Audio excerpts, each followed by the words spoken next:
Chers amis, bienvenue à cette émission de Capsule d'Espérance. Et nous sommes déjà à la 8e émission.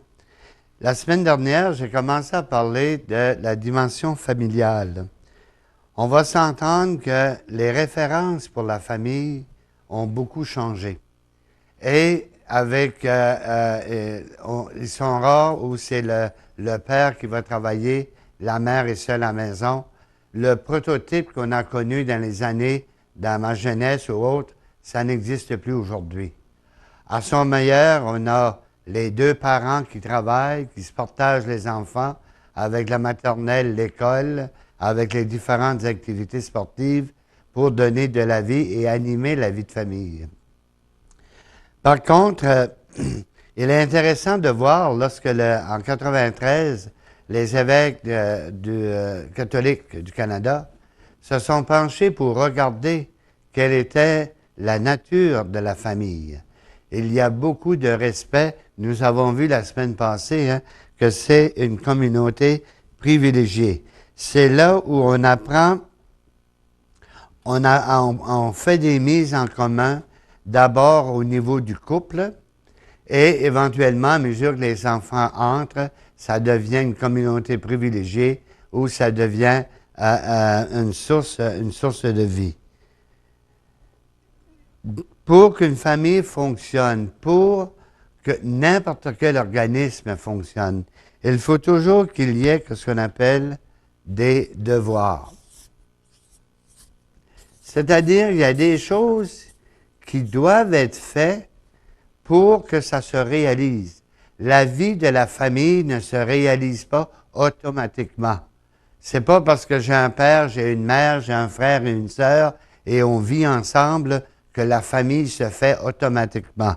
On pourrait juste être des personnes, des espèces de colocs dans un même appartement. Il y a un dynamisme.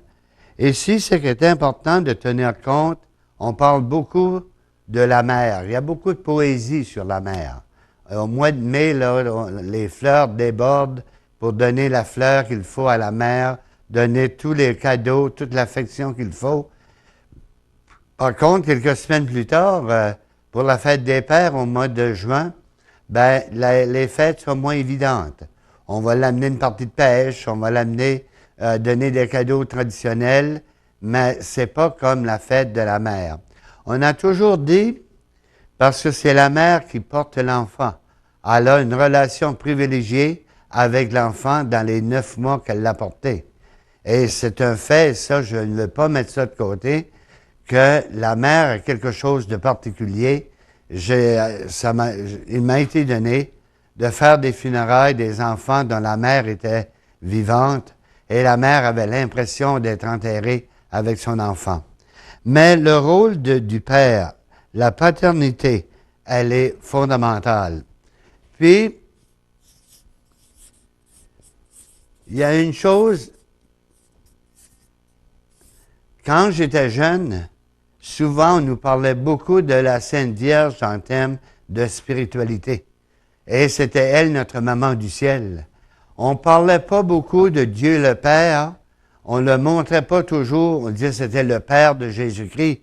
Mais jusqu'où que ça pouvait être notre Père et jusqu'où il pouvait être une source d'inspiration et d'influence, ça, c'était pas évident. Alors, nécessairement qu'il y a une paternité divine, une paternité divine qui va être la source de la paternité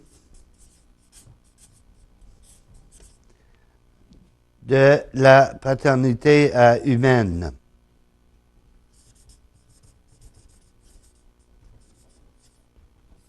Des fois, on a tendance à dire le père est loin des sentiments par rapport à l'enfant. Bien, c'est souvent aussi qu'on a l'impression que Dieu est très loin de nos sentiments par rapport à nos expériences. On peut même avoir l'impression que Dieu nous a oubliés, qu'il ne tient pas à nous et nous a perdu à coup de porte dans la brume. Alors qu'on est toujours certain que la mère, l'affection de la mère va toujours demeurer.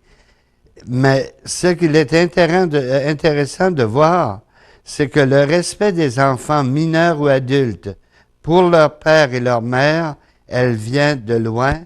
Ça vient des Proverbes, l'Ancien Testament.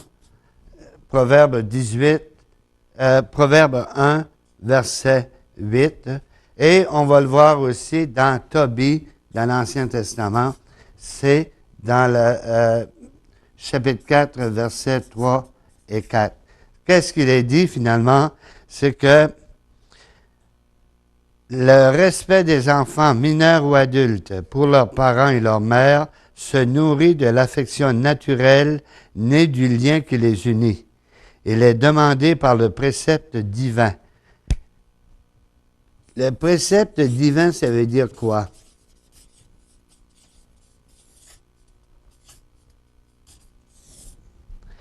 L'enfant va s'attacher d'une manière spéciale à ses parents, ce qu'il n'est pas coutume de la race des autres animaux. Les autres animaux, par exemple, moi j'ai l'image une chatte qui va mettre des chatons au monde, puis elle se fait tuer, elle meurt. Une autre chatte pourrait nourrir, mais il n'y aurait pas la même affection l'un par rapport à l'autre. Il y a quelque chose de plus grand que juste nourrir l'enfant. Il y a quelque chose de plus grand que juste lui assurer les bébelles qu'il veut avoir ou les cadeaux qu'il veut avoir. Il y a une réaction qui s'enchaîne. On appelle ça un précepte divin. Dieu veut qu'il y ait quelque chose d'unique chez l'être humain qu'on va appeler l'amour.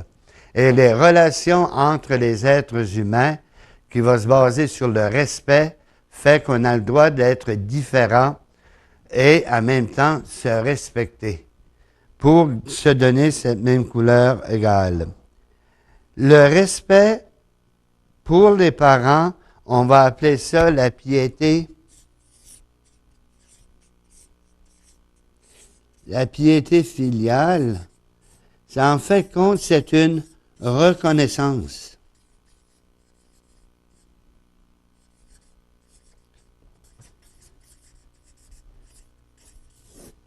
Les animaux, souvent on essaie de s'identifier aux animaux, hein? Les animaux, les enfants n'ont pas la reconnaissance envers les adultes ou envers le parent. Quand l'animal est sevré de la mère, il est égal, puis il va se concurrencer à ce moment. Tandis que l'être humain, lui, c'est qu'il doit avoir une reconnaissance à l'égard de ceux qui, par le don de la vie, leur amour, leur travail, mais leur a donné les amis au monde. Et il leur a permis de grandir en taille, en sagesse et en grâce. Alors, c'est pas juste grandir pour devenir adulte. C'est grandir pour changer, pour développer une attitude et une aptitude à devenir partie prenante d'une société qui est en évolution.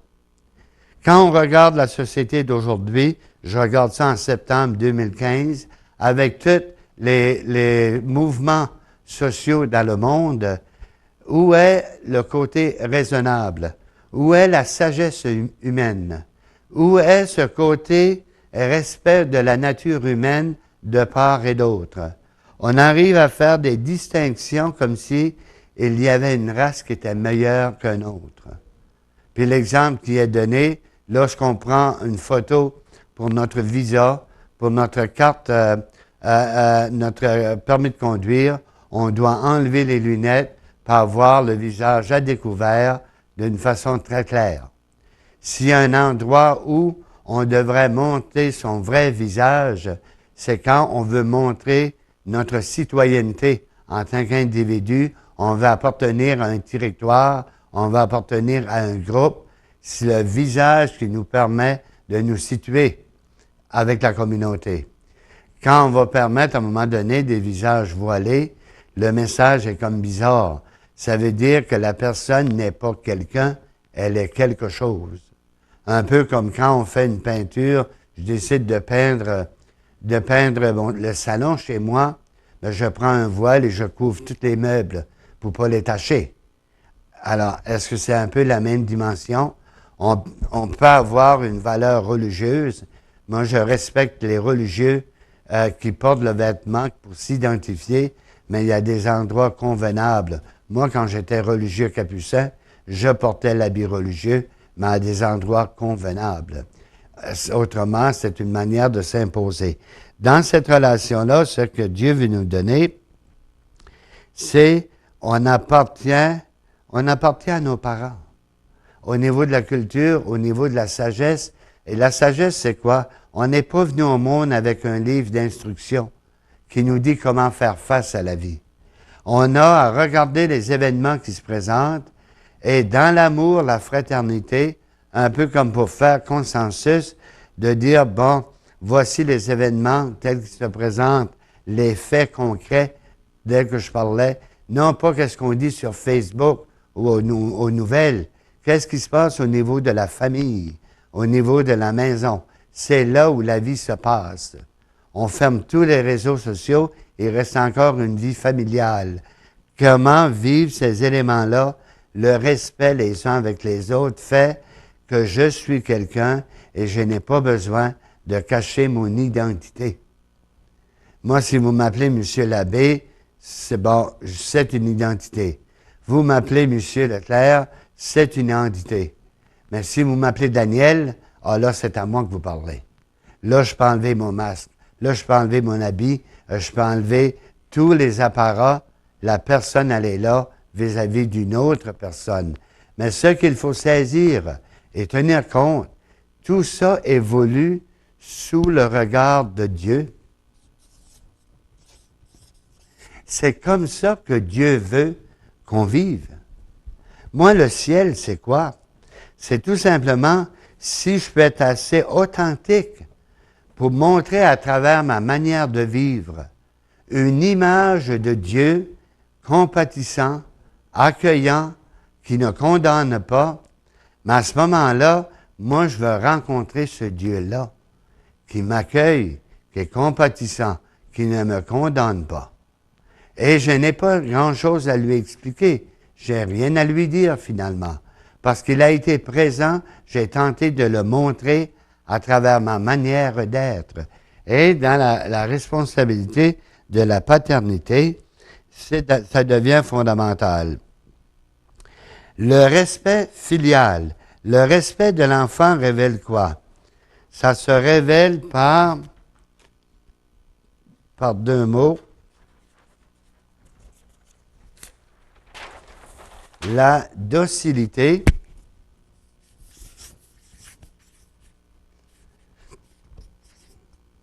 et l'obéissance.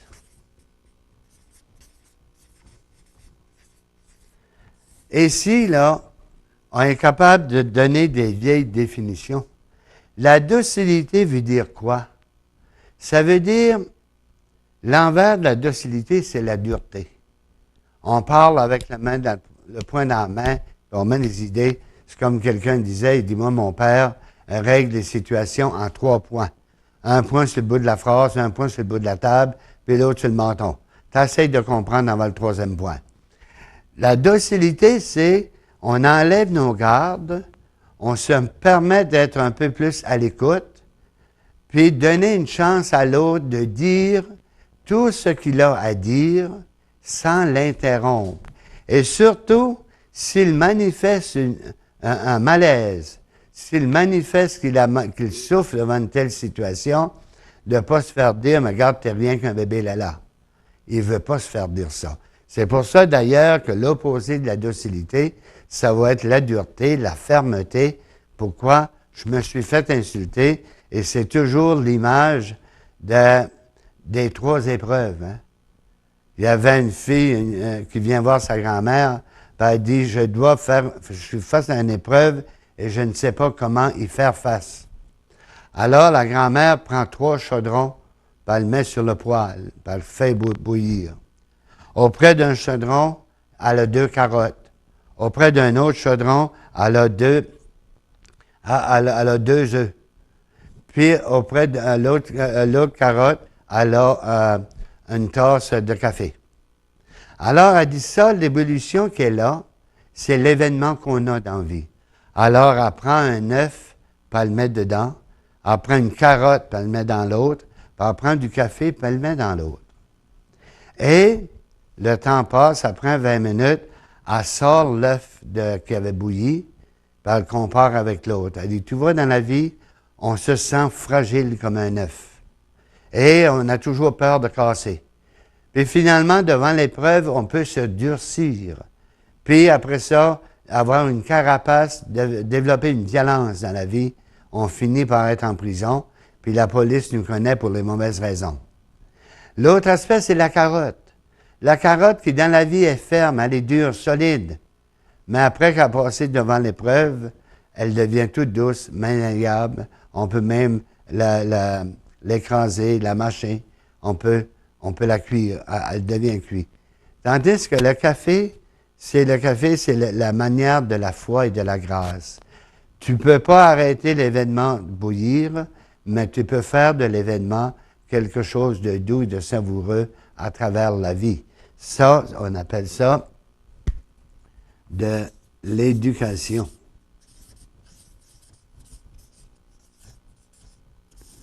Avec l'histoire de la carotte, l'histoire de l'œuf et l'histoire du café. Le problème, c'est qu'on a toujours cru que ce mécanisme-là, on appelle ça de l'éducation. Ben oui, mais l'éducation se fait à l'école. L'éducation se fait à la maison. Avons-nous vraiment, quand on a changé le mot instruction pour éducation, avons-nous mis les parents sur une fausse piste en leur disant, l'éducation, vous avez pu vous en occuper, on va s'en occuper, nous autres, à l'école. L'exemple que je viens de vous donner, c'est l'exemple d'une éducation, comment apprendre à être docile, c'est-à-dire à se laisser transformer par l'événement qui se produit. Pour être meilleur, ni pas devenir raide, dur, solide, comme un monstre, comme l'œuf qui a bouilli trop longtemps, mais pas se laisser écraser non plus. Moi, je pense toujours à la maillotche, là, avec on fait une purée. On n'est pas obligé de subir ça non plus devant l'épreuve.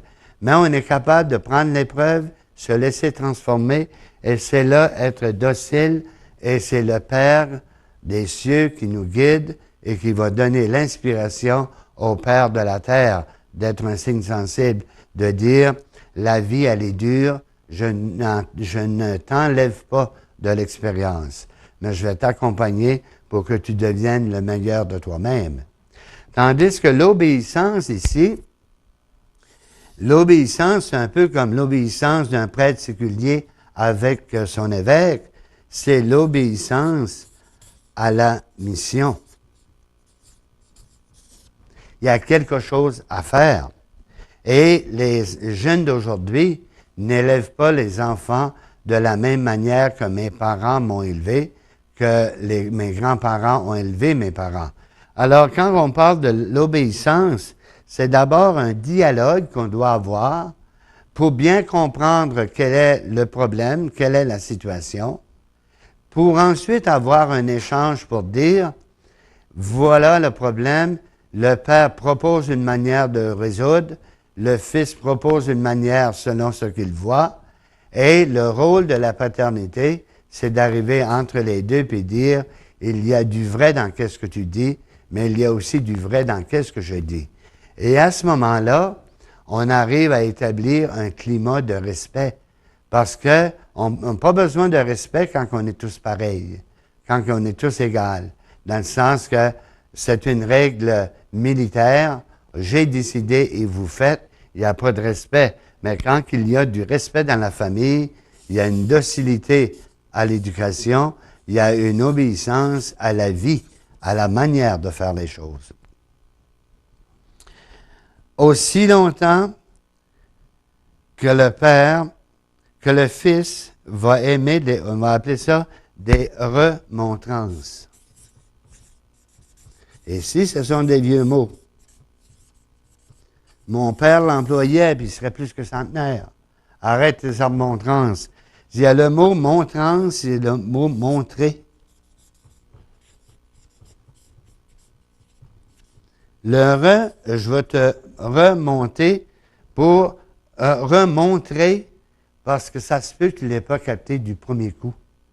Une remontrance, c'est d'arriver à dire, oui, je te l'ai dit, tu ne l'as pas bien saisi, je vais te le redire de nouveau, mais d'une autre manière.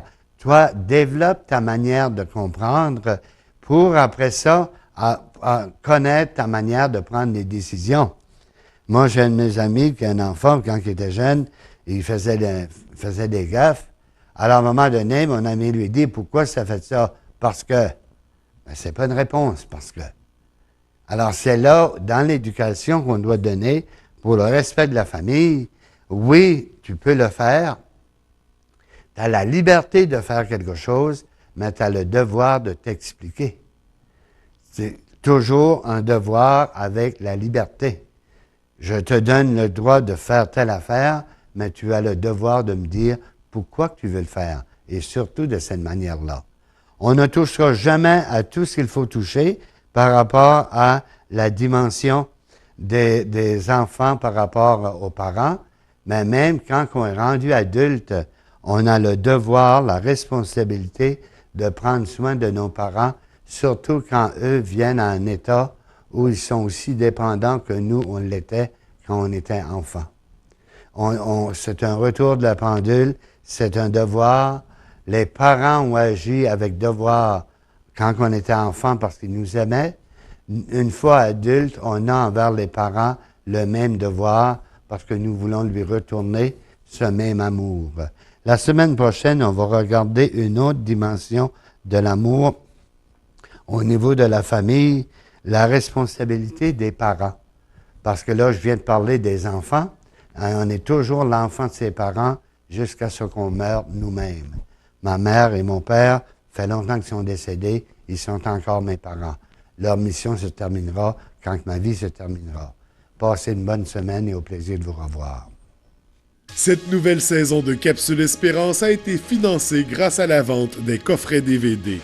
Pour vous procurer les coffrets des saisons précédentes, contactez-nous à info@tvdl.tv.